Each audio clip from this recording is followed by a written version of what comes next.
Okay, here we are, live at the Crown Plaza Hotel in downtown Orlando at the epic event of Shadow Warriors and Beyond the Battlefield. These are the guys from Benghazi. This thing was such a great event all weekend long.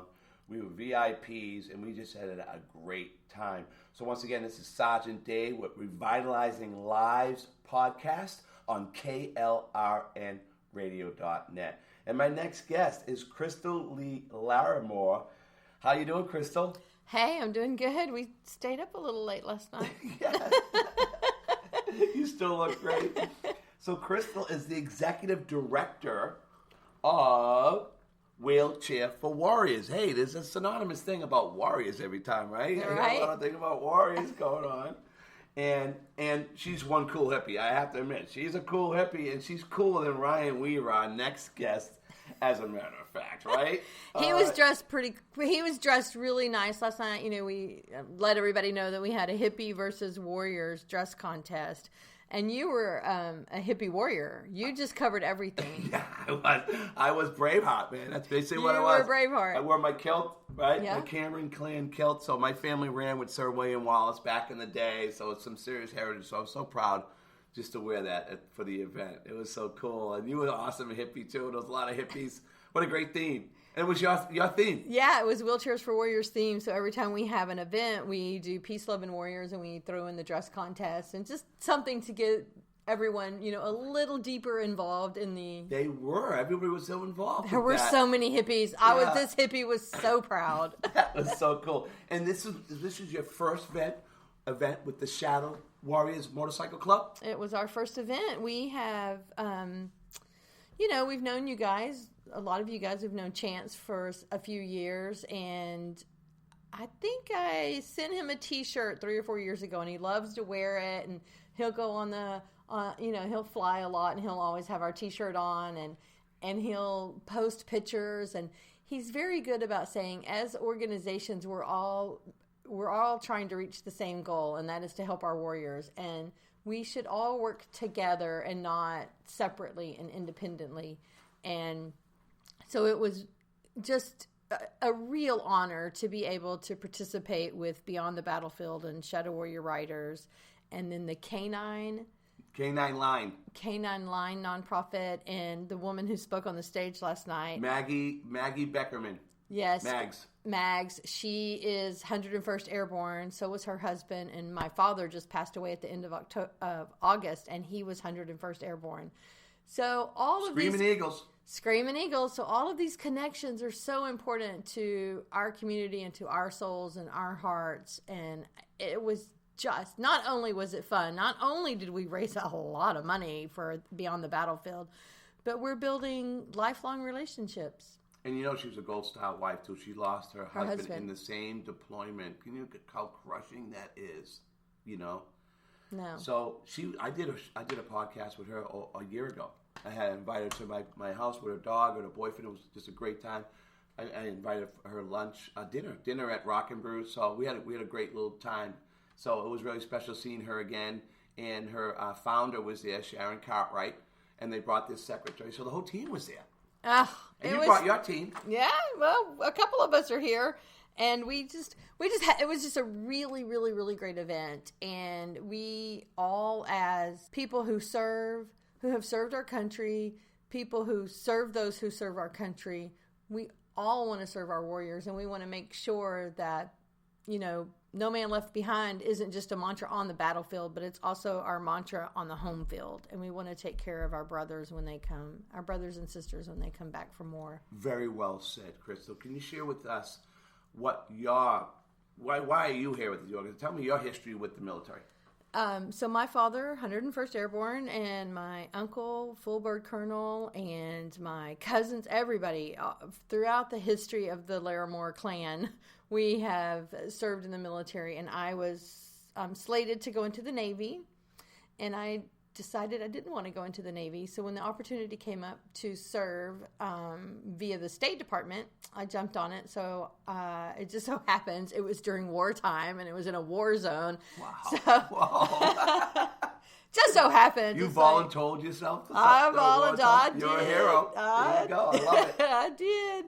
And so I went over there and stayed for a couple of years and worked. I was a liaison officer, and I worked between making things as smooth as they could be in a war zone between the military and the State Department and other contracting services like KBR and Blackwater and DynCorp and Triple Canopy and all those guys. So I want to see you in the cameos. Oh, yeah. What kind of, were you wearing the desert uniform?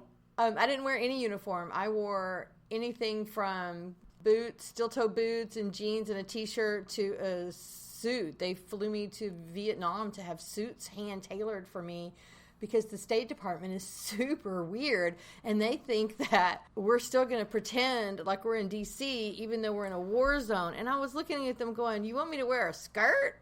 What?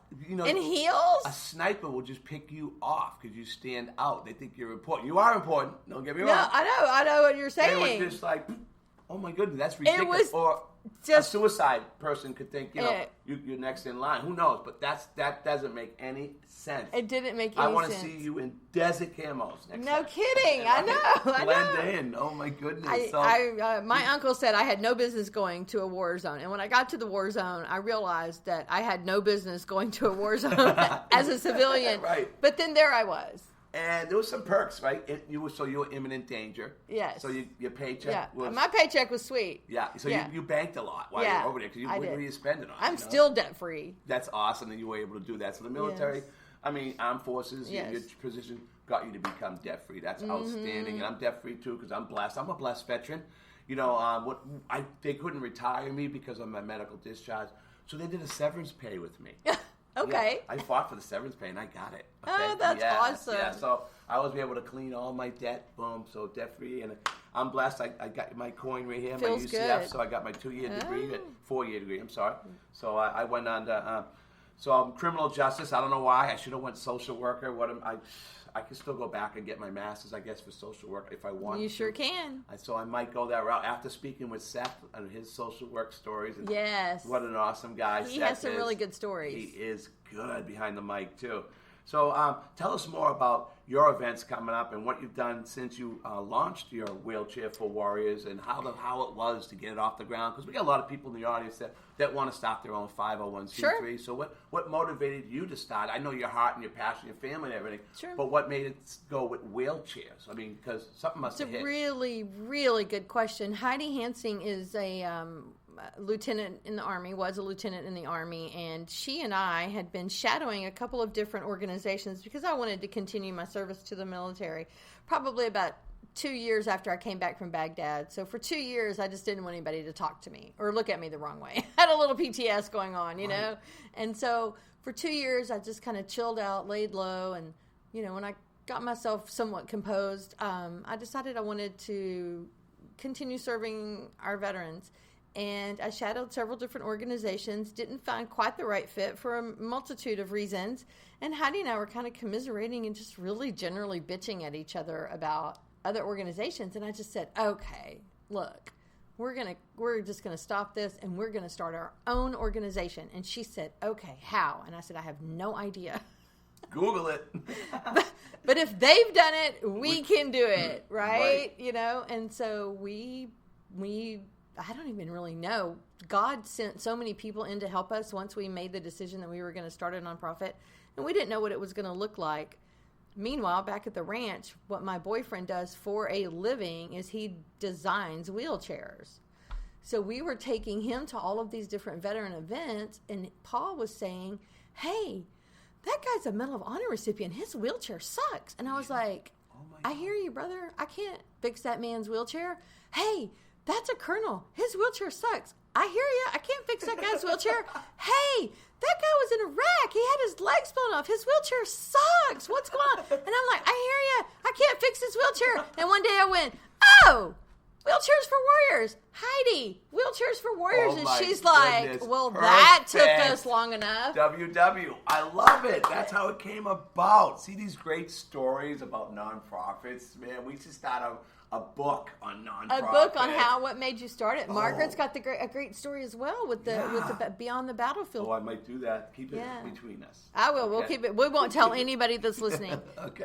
And so I had sent Paul a photograph of me and a veteran named Ryan, and Ryan was in a really crappy wheelchair, as it happens. Well, it sucked. It sucked. It was a wheelchair, and his wheelchair sucked. And so, I happened to look super cute that day.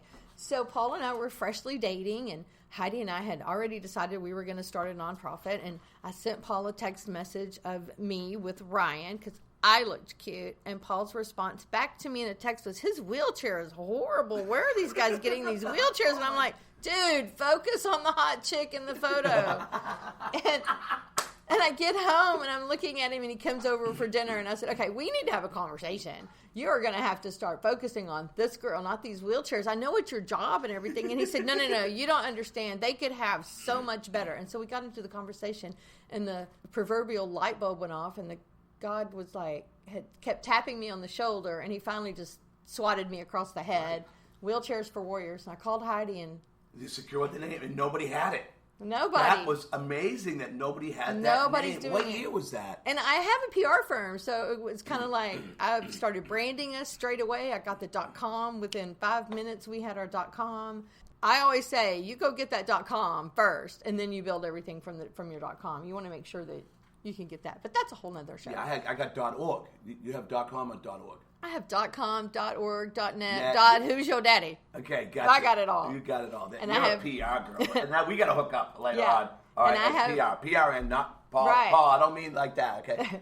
So, yeah, I want to definitely do some PR work with you. Yeah. So you sound like you got it going on when it comes to marketing and media. We have wheelchairs for veterans, wheelchairs for warriors, and what's interesting is that what we do is what the name says we do. And people are always asking how much of your money goes to the veteran. When individuals donate money to us, every dollar goes to the veteran. I started taking a salary after 3.5 years. I had to give up political consulting to really focus on wheelchairs for warriors. It's not a part-time job. It's not a part-time job. Yep. And so the board made the decision to do that. And Heidi's on part-time pay after 4 years. We just put her on part-time pay.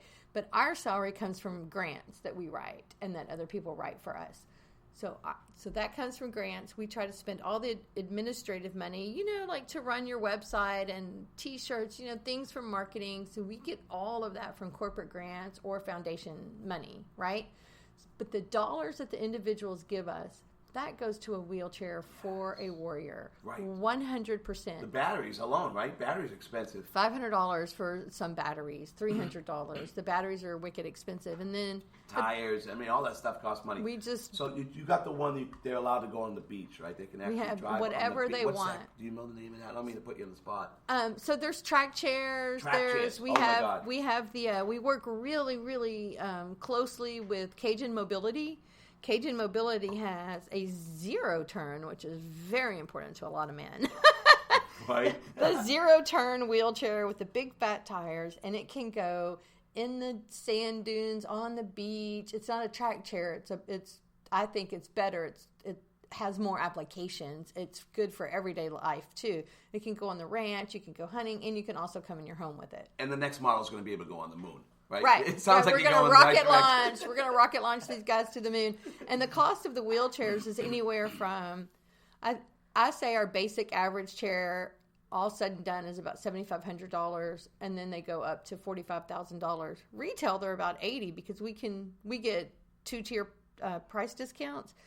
But it's the mechanics, it's the software program. If all a warrior can do is blink, we can build a wheelchair that can stand him up, lay him flat, give him pressure relief, send him to Target, whatever he wants to do. Blink, tell me more about that. You just struck a nerve. Oh, my God. So you have that technology. Yeah. So Paul knows that technology? Yes, it's crazy. How'd you hook up with this guy? I don't know. My friends introduced us. I hadn't dated in years. And what? I know. And our friends. Amazing. So we have an affiliation. So I've worked with Paralyzed Veterans of America in Sanford, the Sanford chapter. We were talking about that. That's right. And so I helped start up a program because talk about their isolation.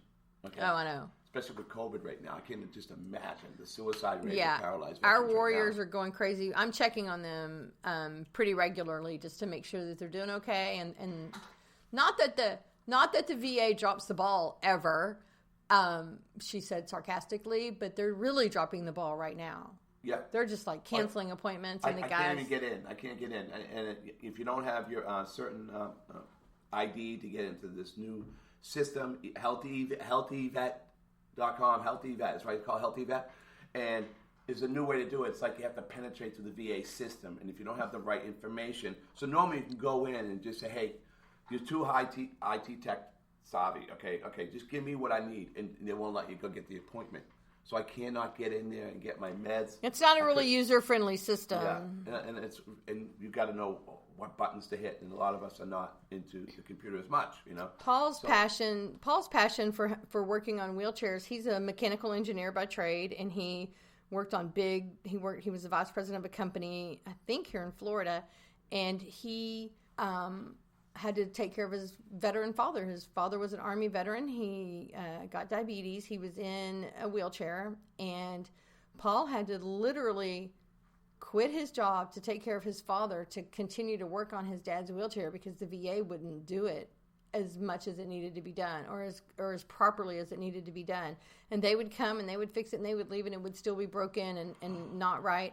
And so Paul would have to wrench on it and this and that and the other. So finally, the family made the decision, and Paul quit his job and started taking care of his father and put in to get his father a power wheelchair. And it took 3 years for his dad to get a power wheelchair. By the time his father got his power wheelchair, he died 3 months later.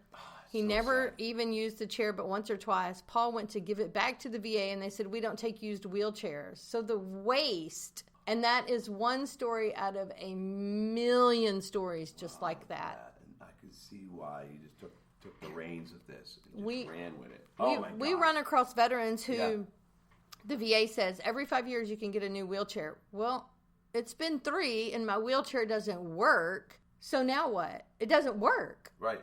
Or I had to work on my wheelchair myself because the VA wouldn't come and see me and work on my wheelchair. So now the VA has condemned the wheelchair because the veteran worked on the wheelchair themselves. And it's crazy. None of it even makes sense. And then fast forward to COVID. I can't imagine now tying that in. So we got to get a hotline to these paralyzed veterans because I can imagine they're feeling worse than a lot of us now because of what's going on with them. And we have one criteria, and our only criteria is injured in the line of duty. It's just that's where we feel we want to serve. That's where we want to serve, is injured in the line of duty. And it doesn't have to be combat related. It can be an exercise. We've got one veteran who was in a Humvee, ran into a bunch of deer. Yeah. Had to roll over, rappelling exercises. So you need VA documentation, something that states that from your doctor. It's got to be VA, right? Yeah, DD 214, something from that you were injured in the line of duty. You can fill out online an application. And listen, if you know a friend, suspiciously enough, a lot of military men are very stubborn. Yes, amazing. Yeah, it's a commonality. Is we it? have that. You do? Yeah, because I almost didn't go in and get my benefits. I almost didn't. I waited 3 years to get mine. Why? Because I was thinking, in my mind, I'm thinking a guy who got his legs blown off, and I want all the money to go to his amputee, right? So that's bingo. That's exactly. That's the story that we hear, that someone else needs it more. And in the military, you're learned to make do. Here's the equipment we're going to give you. Here's what you have, and you need to make do with this. And let me please tell you, you do not have to make do when it comes to a wheelchair. Wheelchairs for Warriors is here for you. As long as we have money in the bank, we will build a wheelchair. You can go to wheelchairsforwarriors.com. You can follow us on Facebook. We're on Instagram. We're on LinkedIn, Linked Out, Snapchat. Well, I mean, I think we're on everything. All right, great. Awesome. I'm glad you made that announcement there. I was just ready to say that. So we're at the tail end. We're at our closing. What would you like to share with our audience for the last minute for our closing? What would you like to share? Please, if you have a veteran in your life that needs a wheelchair and they will not apply for them. And we have the form online. So just let's make sure that everyone's taken care of, and no more of this, killing yourself bullshit. We'll come help you. Reach out. You know who they are. You got to reach out, okay? And knock on that door if you have to. Just go ahead and knock on that door. You know he's handicapped. And if you know he's a veteran, just get out there and just go ahead and knock on the door. Get a hold of that person and tell them that you're there for them. No more than we want more than just thank you for your service. Thank you for your service. How can I help you? Right. My name is Crystal Larimore. How can I help you? If you can't get a hold of me, you're not trying. My personal cell phone number is on the website. My personal email is on the website. Heidi's email is on the website. My phone rings all the time, and I always answer it. No matter what, I answer my phone, and I may not say Wheelchairs for Warriors. I may just say hello, and it shocks a lot of people. They're like, hello? I'm like, hello? Right? No sense having two cell phones, right? Wow, it's so great to meet another warrior, Crystal. I'm so happy we met and so proud of what you're doing for all our paralyzed veterans out there. And there's a lot of them. There's a lot of them, like you said, a lot of them just from accidents alone. So, yeah, come on out of the woodwork. We want to hear from you. And once again, we had a great epic weekend with Shadow Warriors and Beyond the Battlefield. And this is Sergeant Dave with KLRN Radio for the Revitalizing Lives podcast. And you can email me at Sergeant Dave Matthews, SGTDAVEMATTHEWS @gmail.com. And go to Veterans for 45. You don't have to be a veteran. You can just be a patriot. Veterans for 45. And that's Veterans, FOR, the number 45. Join that page. Elections coming up. We need all the support we can. And it's just great to be here at this epic event. And this is a Benghazi event. So our next one is Ryan Weaver, a great country patriot. He has a great story, Gold Star family. He'll be up next. I'll say once again, Sergeant Dave with Revitalizing Lives on KLRNradio.net. Pop Smoke out.